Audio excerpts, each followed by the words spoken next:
Hello, my name is Chhavi. I am from Mandsaur MP.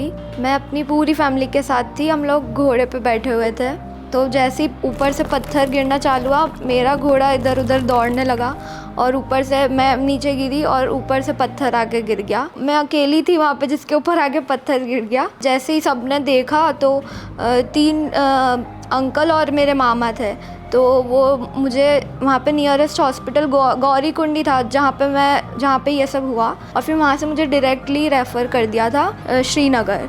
तो श्रीनगर में मैं हॉस्पिटल में थी, बट वहाँ पे क्लियरिटी नहीं मिल पा रही थी कुछ भी कि मेरे को क्या हुआ है पैर में। मतलब मैं पैर फील नहीं कर पा रही थी। वहाँ से भी मुझे फिर से रेफ़र किया गया ऋषिकेश हॉस्पिटल में। फिर ऋषिकेश हॉस्पिटल में पता चला कि जो मेरा ब्लड सर्कुलेशन है पैर का वो बंद हो गया है, तो वहाँ पे एम्प्यूट किया गया पैर। वहाँ पे मैं 15 डेज़ रुकी, बट वहाँ पे इतना मुझे बेस्ट ट्रीटमेंट नहीं मिल पाया। तो बेस्ट ट्रीटमेंट के लिए मैं केडी हॉस्पिटल आई बाय फ़्लाइट। मेरे को हॉस्पिटल आना ही नहीं था, क्योंकि ऐसा था कि ठीक है अब घर ही चलो। मैं बहुत नर्वस थी, ऑफ कोर्स बहुत लगी हुई भी थी, पूरा वुंड ओपन था, बोन दिख रही थी। फिर यहाँ पे मैं आई तो मुझे सबसे पहले ऋत्विज सर ने देखा, मेरी ड्रेसिंग करी, फिर मैं एडमिट हुई। तो यहाँ पे कल्पना दीदी और सरस्वती दीदी, उन्होंने मेरे को छोटी बहन जैसे मेरे को पूरा क्लीन करना, मतलब किसी के लिए भी ये बहुत बड़ी बात होगी। अगर कोई कर भी रहा है तो इतने प्यार से तो कोई करेगा नहीं कभी।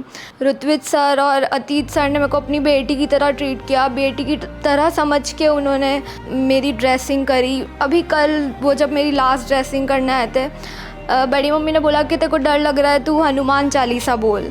तो उन्होंने मेरे साथ हनुमान चालीसा बोल के और मेरी पूरी ड्रेसिंग करी। अजय सर, उन्होंने जब मैं ओटी में गई, उन्होंने बिल्कुल ऐसे सिर पे हाथ रख के बोला कि तू बस भगवान का नाम ले, सब सही हो जाएगा।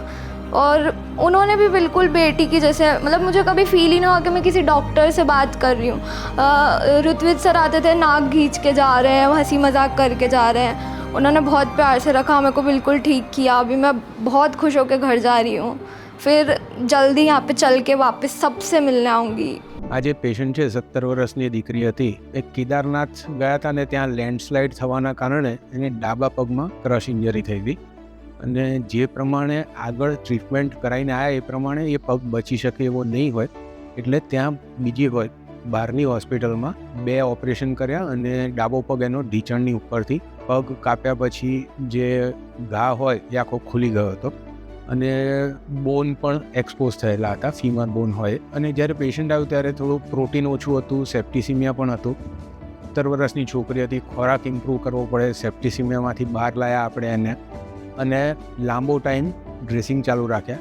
તો ડ્રેસિંગની પરિસ્થિતિમાં જ્યારે સુધારો થયો ત્યારે આપણે એને બોનને પાર્શિયલી બંધ કર્યો પહેલું ઓપરેશન કરીને, અને એ જ્યારે સક્સેસફુલ રહ્યું ત્યારે પછી એની ઉપર વેક્યુમ થેરાપીની ટ્રીટમેન્ટ ચાલુ કરી, અને 5 દિવસ વેક્યુમ થેરાપી આપ્યા પછી જ્યારે વૂન્ડ ઇમ્પ્રૂવ થઈ ગયો તો 2 દિવસ બીજા વેઇટ કર્યા, અને એ પછી સ્કિન ગ્રાફ્ટિંગનું ઓપરેશન કર્યું. સ્કિન ગ્રાફ્ટિંગનું ઓપરેશન કર્યા પછી ગ્રાફ્ટ પણ 100%, ઓલમોસ્ટ 99% ચોંટેલો હતો, એટલે પેશન્ટ ઓવરઓલ કન્ડિશન ઇમ્પ્રૂવ થઈ ગઈ, પેશન્ટ ટ્રીટ થઈ ગયું, અને એ પછી આપણે ડિસ્ચાર્જ કર્યું.